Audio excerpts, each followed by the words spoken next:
Hello from the Garden Shop How to Garden video. In this video we're going to show you how to maintain your carrot crop. So we have our row of carrots growing away here in front of us, and now it's time to weed the rows again. So you want to weed in between your carrots every 2 weeks. Now the process will start by hand weeding right up around your carrot plants, and then you will use a hoe then to weed in between the rows. So if you just come closely here, you can see the carrot plants, and they're very distinctive with their very fine leaves that they have here. So they stand out quite easily from your weeds. So I can just simply pull my weeds up here that are growing very close to the plants. And then after that, I can take a garden hoe and run it up in between the rows. So I'm going to just do that now. So that's why we try to sow our rows in nice straight line as possible. And we can just give it a nice scraping off like that. And that will stop the weeds growing for at least 2 more weeks and keep your carrots well protected there, and stop them from having to compete with all the weeds around it. So there's a number of weeds back here we want to just get rid of. You just want to take great care not to hit your carrots as you do it. You can see up here also that we've put down some slug pots just to keep the slugs away from our carrot seedlings when they're young. This is the most important time to protect your crop from the slug. It's because this is when your seedlings are developing, are most vulnerable to your slug attack. There's more weeds here, I'll just pull these up. Now the next thing you want to consider is pest control against the carrot fly. And for that we have a fine mesh netting, and we'll place this over our crop after we've fed and watered it in. For feeding then we would recommend something like superphosphate, which we have here. Now this is very good for developing roots of your crops.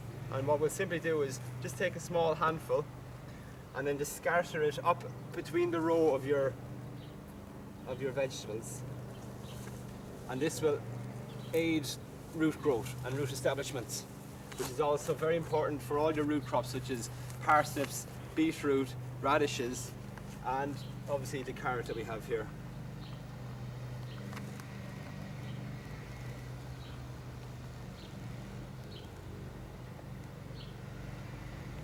Now in drier weather, carrots especially really don't like to be dried out. So what I'm going to do now is just quickly run the watering can over our row so that we get a nice spread of water back and forth through the row.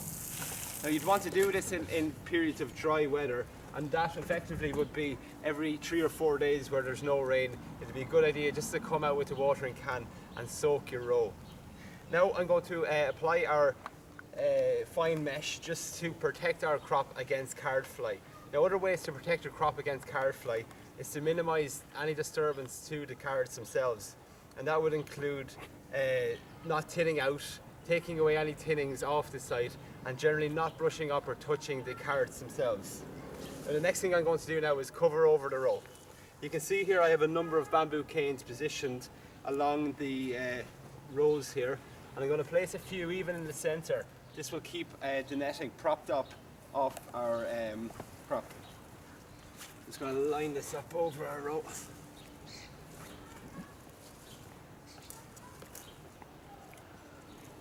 Okay, I'll just come around here to the front.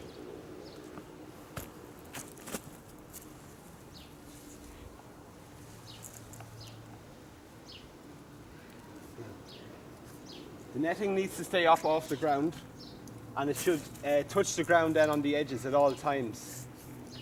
And that way the carrot fly can't get underneath it or lie on top of the netting to get at the carrots themselves and lay their eggs. So that effectively is the idea. You just want to keep it down right here on all sides. I'll just move it in here a little bit more. And then ideally you would pin this down then. You could even place topsoil over the edges here just to hold it down in place. And that's effectively it really. What we want to do now is continue to water the rows and weed. So that's it really. That's a video from thegardenshop.ie.